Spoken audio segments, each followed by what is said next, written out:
Bonjour. Yo! Aujourd'hui, on parle de ce qui probablement sera un bâton de dynamite sous forme de combat en 3 rounds. Chandler contre Poirier. Alors là, ça peut partir de tous les côtés. Ça peut être extrêmement explosif et rapide, tout comme ça peut être une guerre sur 3 rounds. Ce que je ne vois pas en revanche, c'est un combat ennuyeux. Je pense que ça n'est physiquement pas possible avec ces deux gars-là. Hmm. Donc, on va voir ça tout de suite. Tiens, je vais t'empêcher de parler pendant cette introduction et on part maintenant. Soit,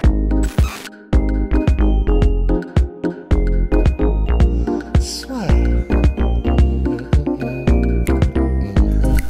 Entre dans l'octogone avec Unibet. Qui sera le vainqueur du combat? En combien de rounds? Fais tes paris sur l'app numéro 1 et profite de 150 € offerts sur ton premier pari. Ok, donc, Chris, bah, comme d'habitude, on va faire ça en 3 fois. D'abord, une revue générale. Ensuite, comment est-ce qu'ils matchent l'un contre l'autre. Et ensuite, les game plans. Et puis ensuite, les pronos. Alors, on va commencer par la toute première partie qui est une revue générale des deux combattants. Ouais. Alors, on va commencer par Dustin Poirier. Euh, Ultra expérimenté à l'UFC, on l'a vu s'améliorer de dingue. Il a connu une énorme progression. Il avait un style très agressif qui posait pas mal de problèmes à ceux qui savaient pas gérer son agressivité, mais il se faisait aussi surprendre par des gens un peu lambda. Donc, c'est clair qu'en début de carrière, Poirier, on le voyait comme un fun fighter qui nous offrait des belles performances, des petits fight of the night à gauche, à droite. Mais je pense qu'il y a sur ses 7-8 premiers combats à l'UFC, jamais on s'est dit qu'il allait avoir un chemin vers la victoire. Et je pense qu'il le dit souvent lui-même, paid in full. C'est quelqu'un qui bosse, c'est un gros bosseur, il se remet souvent en question, il travaille intelligemment, il a rejoint une équipe qui lui convient très très bien. Et son style, c'est c'est ATT. vraiment, voilà, à ATT, ouais, American Top Team. Et son style, c'est vraiment peaufiné là-bas. Et il y a eu des gens, notamment Mike Brown, qui ont su lire un peu ce qu'il avait besoin pour briller.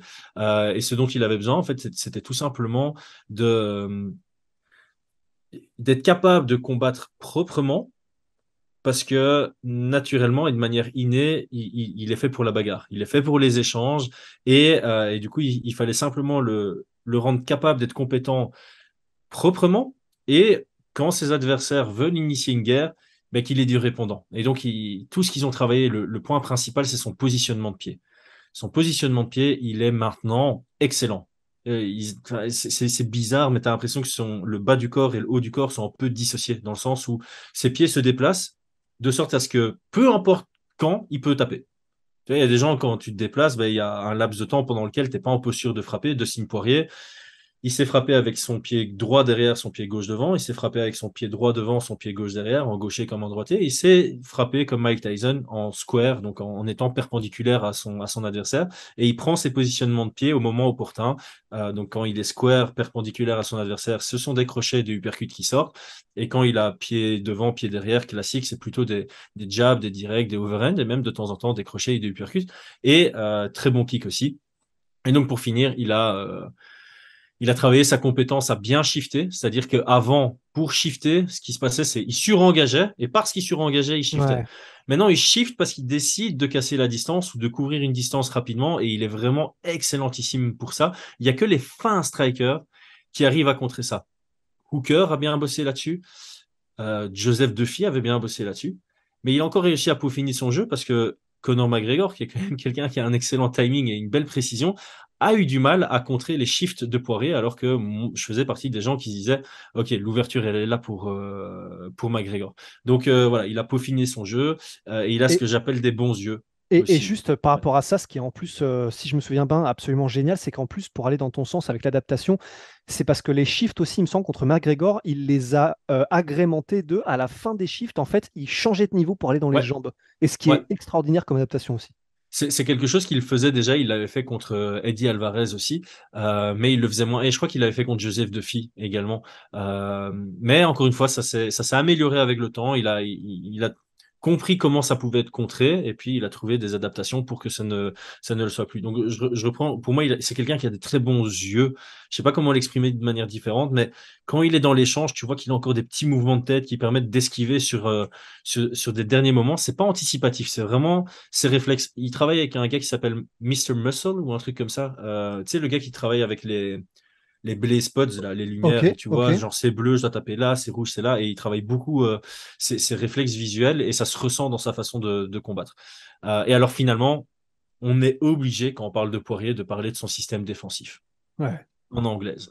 He's blocking weird, c'est ce qu'avait dit Max Max Holloway entre le Holloway. premier et le deuxième, ou entre le deuxième et le troisième round, parce qu'il a cette Ouais. garde Donc en croisée. français, il bloque bizarrement, je comprends pas quoi. Ouais. Ouais, c'est ça. Max Holloway n'arrivait pas à trouver des ouvertures. Et en fait, cette garde, ce qui se passe, c'est que tu laisses les moins bonnes options à ton adversaire. C'est-à-dire que tu protèges super bien les zones dangereuses de ton visage. La seule zone de ton visage que tu laisses disponible à ton adversaire, c'est le haut de ta tête. Tu es vraiment rentré comme ça. Et une partie de ton corps. Mais en MMA, les body shots sont encore sous-utilisés. Et puis, ça permet aussi pas mal de contres, notamment en garde ouverte, parce qu'il peut aussi utiliser enfin, je sais pas comment on dit en français, j'essaye de minimiser le nombre d'anglicismes, mais le shoulder roll, Ouais, rouler voilà, avec les coups, mais ouais. rouler avec l'épaule pour revenir avec son bras arrière. Euh, il a un système défensif qui est vraiment bien en place aujourd'hui. McGregor avait réussi à le contourner, mais ils sont très très peu à trouver les ouvertures, notamment Max Holloway qui a dû attendre le quatrième ou cinquième round pour se dire, tiens, tiens, je vais commencer à attaquer le corps. Ouais.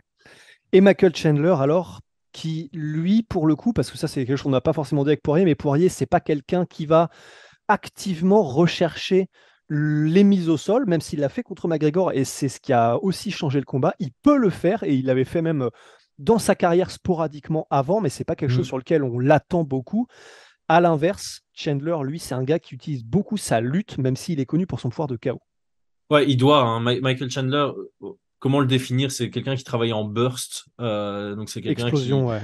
voilà, c'est ça. C'est pas quelqu'un qui va avoir un style constant où il va envoyer constamment, chaque 10 secondes, il y a quelque chose qui s'envoie. Par contre, quand il envoie, ça explose. Et pour cacher ça, il a un style où il rebondit un peu. Je vais pas le comparer à Whittaker par rapport à ça, parce que Whittaker, c'est beaucoup plus léger sur ses appuis. Chandler, il est bas sur ses appuis, mais il utilise quand même beaucoup de mouvements entrée-sortie, haut-bas, beaucoup de changements de niveau. Il fait hésiter son adversaire et puis il explose de manière assez intelligente et il essaie de créer ses ouvertures justement en travaillant avec son anglais sur deux niveaux. Il va attaquer le corps, sauf contre Gaethje. Je pense que quand il part en guerre, il oublie que son adversaire a un Ouais, corps. Mais de manière générale, il attaque beaucoup le corps pour créer les ouvertures en haut. Il avait super bien fait contre Dan Hooker dans ses débuts à l'UFC. Il va envoyer quelques directs au corps, puis fin de le direct au corps, il shift, il envoie son bras qui est devenu arrière. Ça fonctionne très bien et c'est quelque chose qu'il va devoir utiliser contre Poirier. Eddie Alvarez, il a eu un peu de succès contre Poirier grâce à ses body shots. Et je pense que là, euh, Chandler en a utilisé contre Gaethje, qui me fait croire qu'il va pouvoir bien exploiter le système défensif de Dustin Poirier. Euh, Qu'est-ce que j'avais écrit d'autre? Ouais, ben là, c'est quelqu'un. Alors, il sait jabber. C'est un bagarreur. Chandler a un très bon jab. Poirier, c'est un bagarreur. Très très bon jab, très bon low kick, très bon middle kick. Ils savent tous les deux combattre dans une dynamique contrôlée. Et c'est ça qui est très difficile quand on est leur adversaire, c'est que, ok, ouais, il veut combattre contrôlé, ok, boum, et puis ça explose, ça part en guerre au moment où tu t'y attends le moins.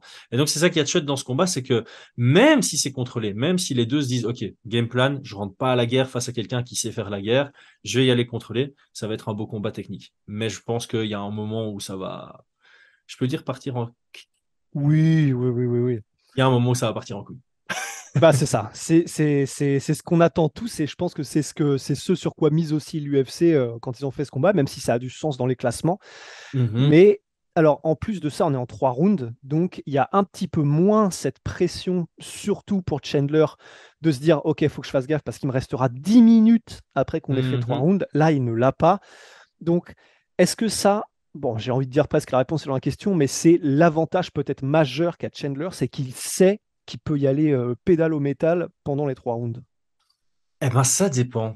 Oh, Parce que moi, il y a un point que j'ai noté chez Poirier, c'est qu'il fatigue énormément dans les phases de grappling.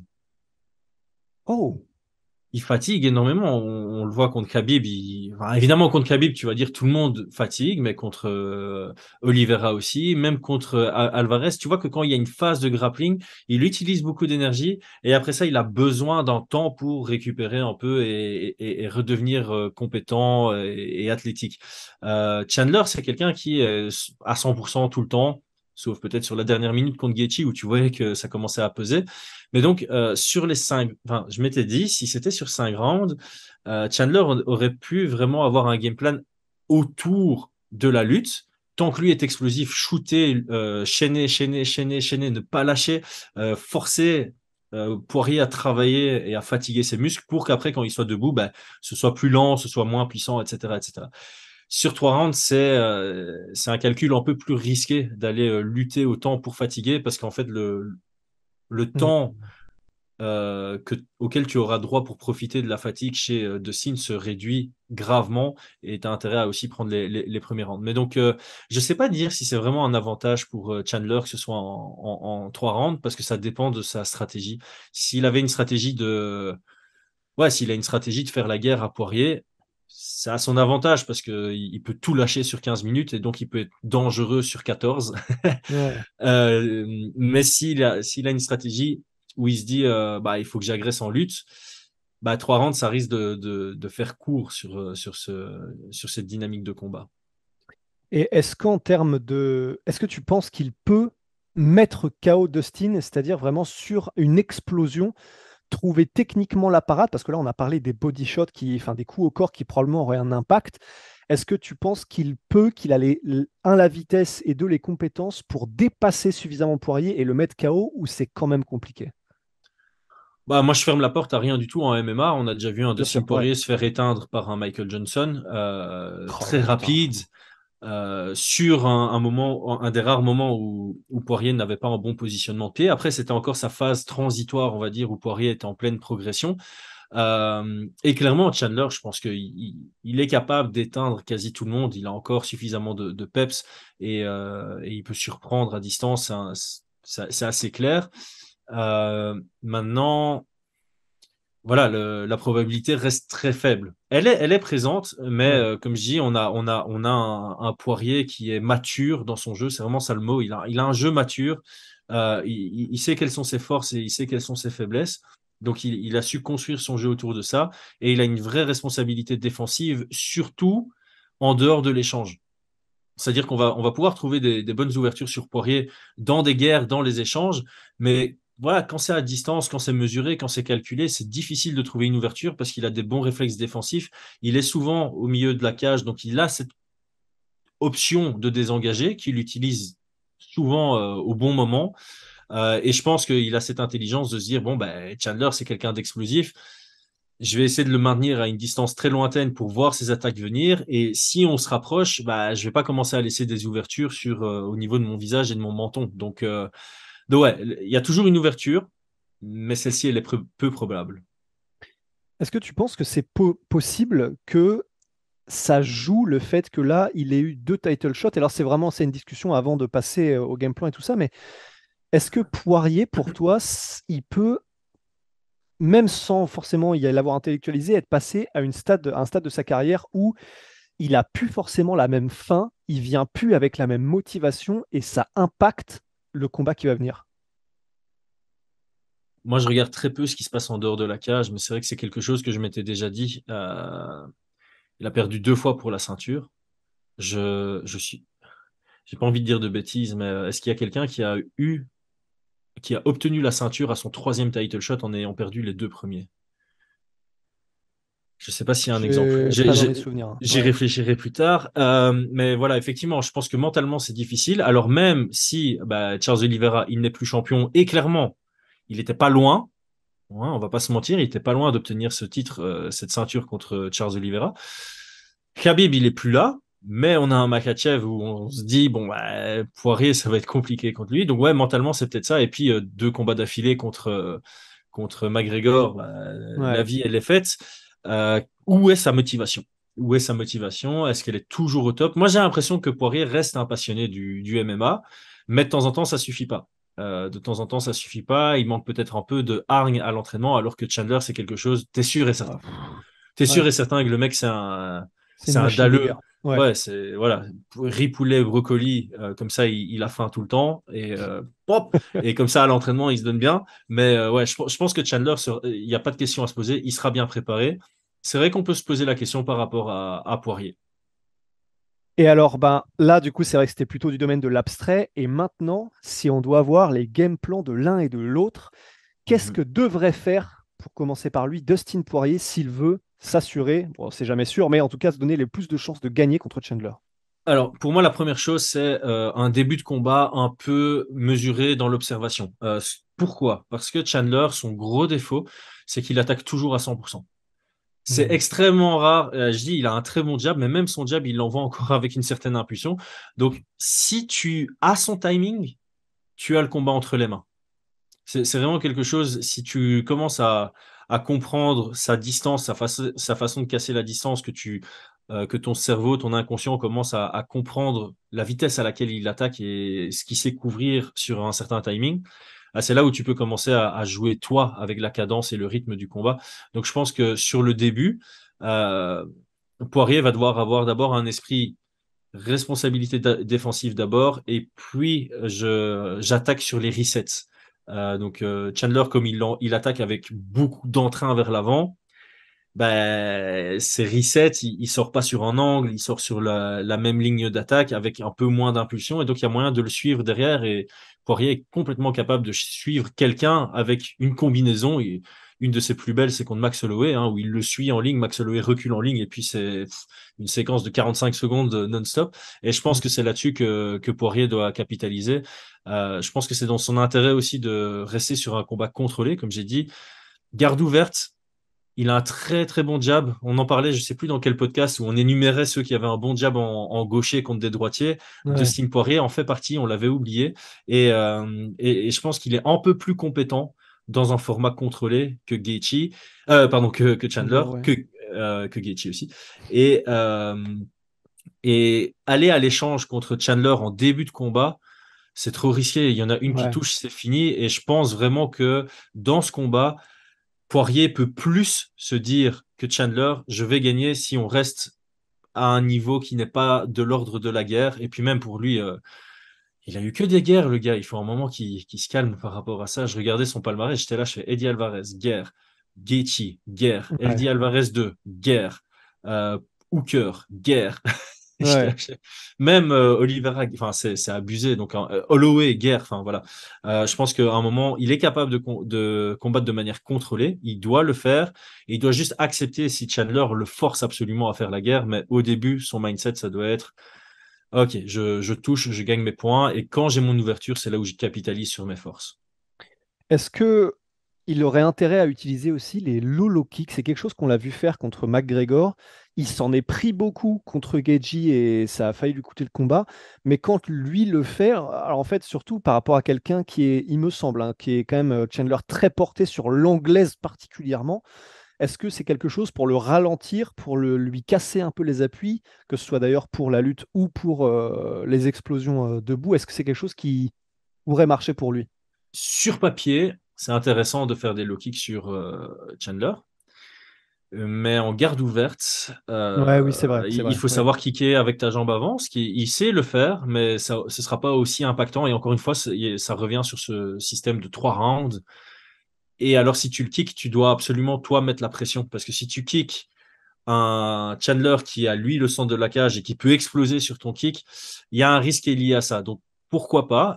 Gaethje, ça a bien fonctionné. Enfin, Gaethje et Chandler se sont échangés plein de low kicks. C'était logique que ça fasse partie de leur stratégie, mais c'était en garde fermée, droitier contre droitier. C'est vrai. Ici, euh, À moins de faire des trucs Poirier, à la Andy Hug où tu vas chercher la jambe arrière, mais là, c'est quand même risqué.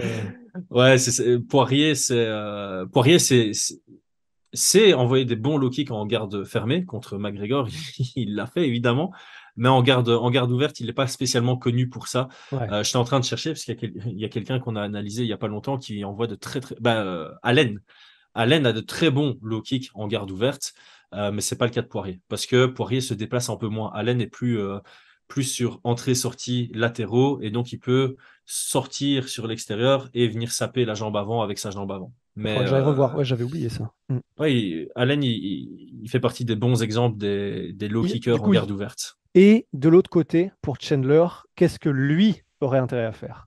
Alors, Chandler, il sera incapable, je pense, alors je peux me tromper, hein, mais il sera incapable de contrer en anglaise les shifts de Poirier. Par contre, Avec sa lutte, il a un très bon timing No. et il a une explosivité très intéressante. Je pense que son explosivité peut vraiment contrer le shift. Donc ça va créer une collision, mais je pense que son explosivité va lui permettre de finaliser ce genre de takedown. Donc s'il arrive à avoir le timing sur les shifts de Poirier et de l'exploiter pour sa lutte explosive comme son takedown contre Tony Ferguson, pour moi, il doit absolument intégrer sa lutte, même en 3 rounds, parce que ce qu'on oublie vraiment, c'est que Chandler, c'est un incroyable grappleur. Il est Ouais. très, très fort au sol. Et Poirier fait des erreurs au sol. Sa guillotine ratée contre Eddie Alvarez, ça aurait pu lui coûter le combat dans la revanche. Sa guillotine contre Khabib, ça passe pas très loin, mais clairement, sauter une guillotine contre Khabib, il y avait déjà eu des exemples comme Michael Johnson. Il faut pas faire ça, sauf si tu es sûr à 300%. Donc, je pense qu'intégrer la lutte pour Chandler, c'est nécessaire. Et alors, il doit absolument reprendre ses body shots. Il doit absolument construire sur ses body shots pour créer cette ouverture à la tête et pas être un chasseur de tête comme il l'a été contre Gaethje.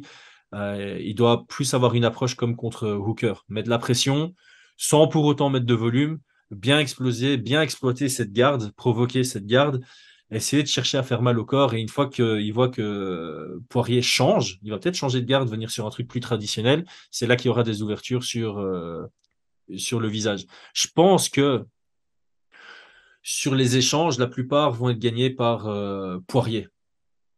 Tu vois, on dit Ouais. souvent les minutes vont être gagnées par Poirier.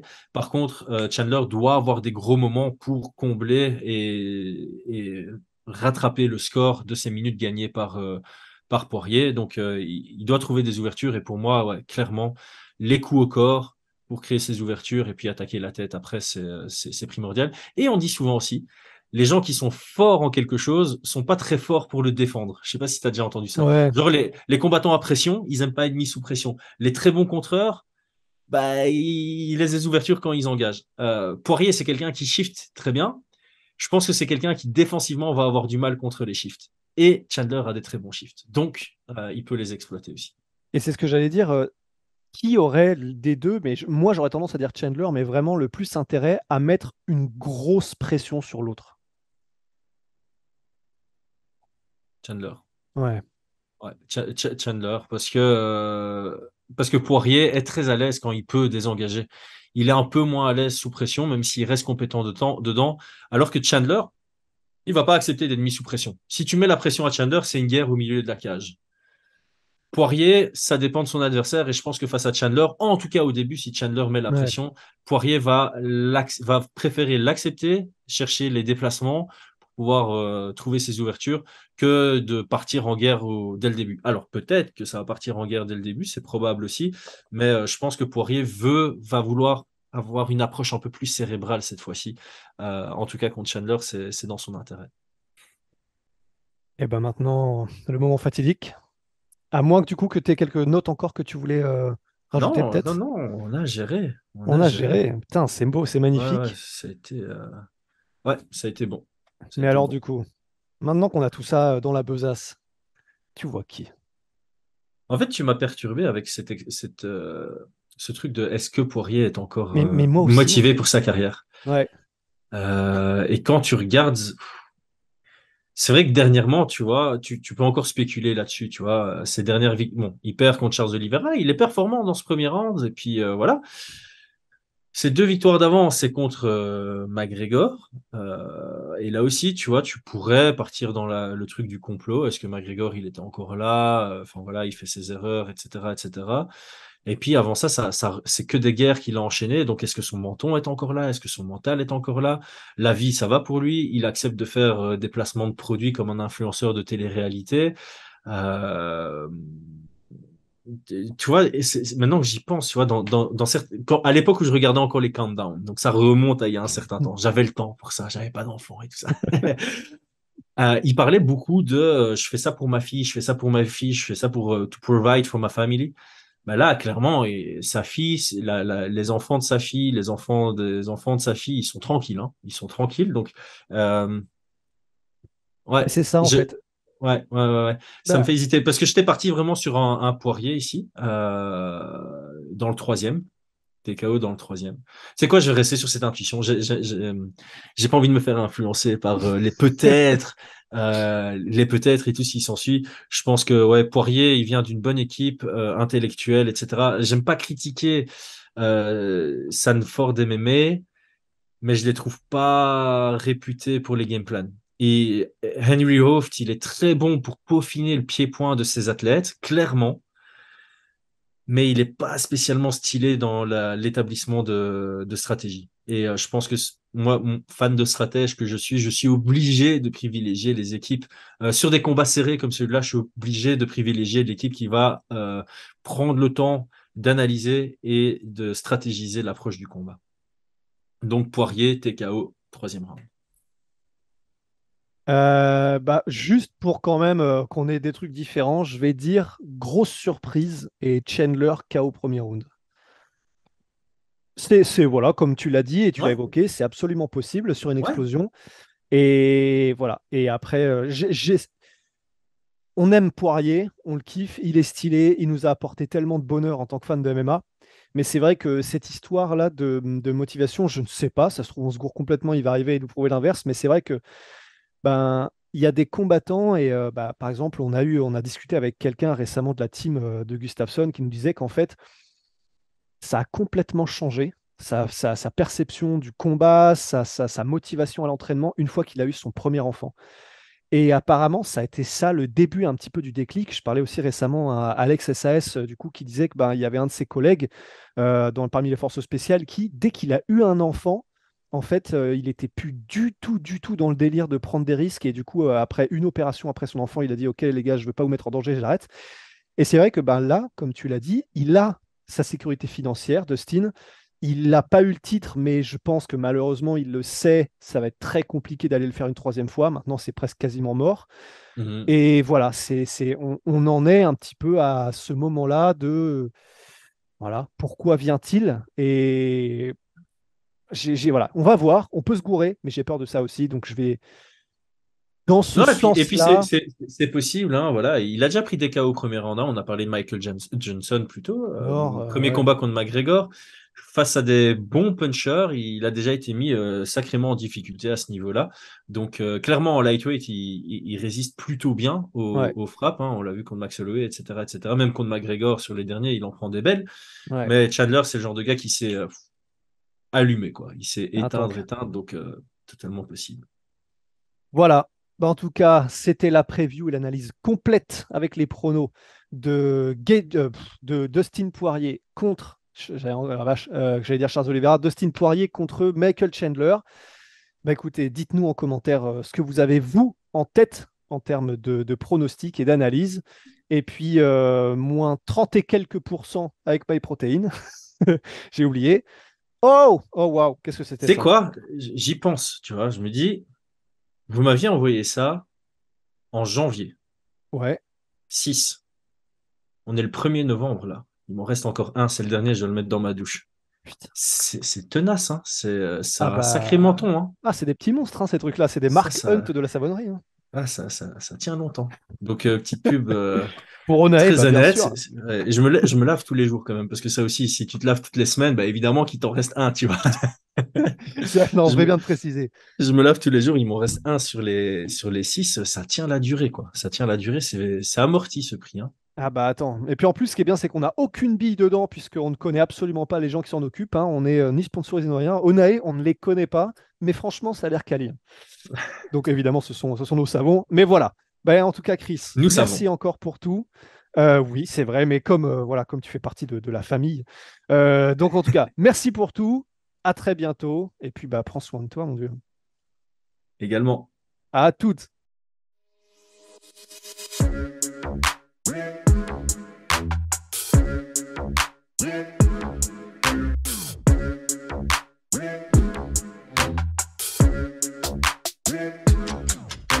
I'm fucking coming for you!